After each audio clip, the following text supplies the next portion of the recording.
अरे हो चुका का पाइपलाइन ले जा रहा है, आज ठीक है ना, 10 साल बाद मेंटेनेंस का काम होगा, लीकेज होगा, वहीं में गिर जाएगा पनिया ना, वहीं में से लेके चल गया।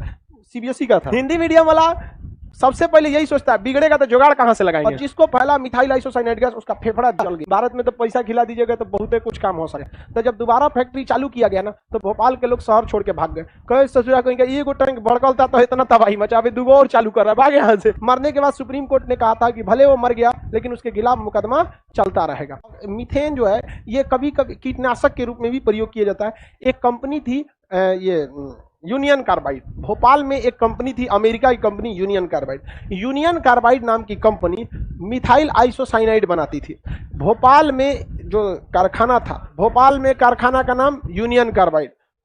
यूनियन कार्बाइड में ये 3 दिसंबर से 4 दिसंबर, 3 दिसंबर की रात को लगा था, तो 4 दिसंबर 1984 में 3 दिसंबर 1984 इस कंपनी में मिथाइल आइसोसाइनाइड के 3 बड़े बड़े टैंकर थे, 3 ठो बड़े बड़े टैंकर थे, सब में भरा हुआ था मिथाइल आइसोसाइनाइड। उसके एक टैंकर में पानी का रिसाव हो गया। अब मिथाइल आइसोसाइनाइड बहुत ही जहरीली गैस है, इसको बहुत कम मात्रा में कीटनाशकों में मिलाया जाता है ताकि खेत में छिड़किएगा तो मतलब जो भी कीड़े मकोड़े हैं वो कीड़े मकोड़े मर जाते हैं, अतः कीटनाशक के रूप में इसका प्रयोग किया जाता है। लेकिन अगर ज्यादा मात्रा आ गई तो मर जाएंगे। अब सोचिए ना, बहुत बड़ा एक ड्राम में एक ढक्कन चाहिए, ऐसे हवा में उड़ जाएगा तो नुकसान करेगा, उसको पानी से बचाना होता है। लेकिन जिस इंजीनियर घोंचू ने उसका डिजाइन बनाया था, पानी का पाइपलाइन उसी के ऊपर से ले गया था। अरे घोंचू कहीं का पाइपलाइन ले जा रहा है, आज ठीक है ना, 10 साल बाद मेंटेनेंस का काम होगा, लीकेज होगा, वहीं में गिर जाएगा पनिया ना, वहीं में से लेके चल गया। सीबीएसई का था।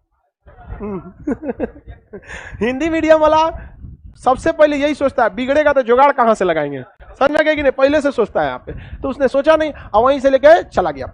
और उसमें जल का जब रिसाव हुआ तो मिथाइल आइसोसाइनाइड गैस किससे रिएक्शन की थी, H2O से, जल से क्या किया था, रिएक्शन किया, जल से रिएक्शन कर लिया और उसके 3 टैंक में से एक टैंक में रिएक्शन करके प्रेशर बनाने लगा। और वो रिएक्शन करके इतना तगड़ा प्रेशर बनाया, इतना तगड़ा कि उड़ा दिया पूरी तरह से टैंके को, और वो गैस पूरी तरह से भोपाल में फैल गया। और जिसको फैला मिथाइल आइसोसाइनाइड गैस उसका फेफड़ा जल गया यहाँ पर, और ये सांस नहीं ले पाता था। और पूरा सांस के बिना लोग मरने लगे, लोग जगह जगह लोग मरे थे भोपाल में, त्राही त्राही मच गया था वहां पर। और पूरे लोग, आज भी वहां के लोगों में इसका असर है, बहुत सारे लोग उसको भी भुक्तभोगी है, आज भी सरकार उन्हें पेंशन देती है। लेकिन ये राजनीतिक मामला हो गया। बड़ी कंपनी थी मिथाइल आइसोसाइनाइड यूनियन कार्बाइड की, कुछ पैसा खिला दिया। भारत में तो पैसा खिला दीजिएगा तो बहुत कुछ काम हो सकता है, पैसा ऐसे खिला के मैटर सॉल्व कर लिया। लेकिन समस्या ये था कि अब कंपनी को दोबारा रिपेयर करना था। अब रिपेयर करने के लिए 2 टैंकवा अभी पहले से वहां था, अब बताइए उसको कैसे निकालिएगा।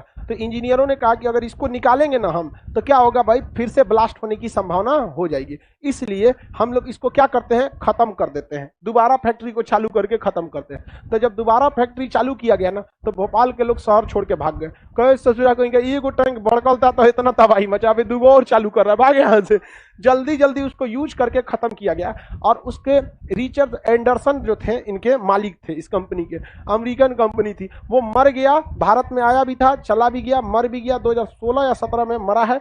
अब हाँ वही 15-16, उस समय के मरने का कितना ध्यान रहता है, मतलब 5-6 साल पहले वो मर गया। मरने के बाद सुप्रीम कोर्ट ने कहा था कि भले वो मर गया लेकिन उसके खिलाफ मुकदमा चलता रहेगा। सर उसमें मेरे दादाजी का डेथ हो गया था। भाई राहुल सिंह आप भोपाल के हैं, बहुत से लोगों की मौत हुई थी भाई, कुछ से लोगों की उसमें बहुत जान गई थी, बच्चे छोटे छोटे मरे थे। एक्चुअली वो गैस थी और हवा क्या कर दिया, पूरा मार दिया। रात का समय था एकदम, लोग सोए थे, भर भर के मरे लोग, एकदम भयानक, कैसे कोरोना में लाश जल रहा था उस तरह से भोपाल में त्रस्ती, इतनी भयानक त्रस्ती हुई थी, किस गैस के कारण, मिथाइल आइसोसाइनाइड।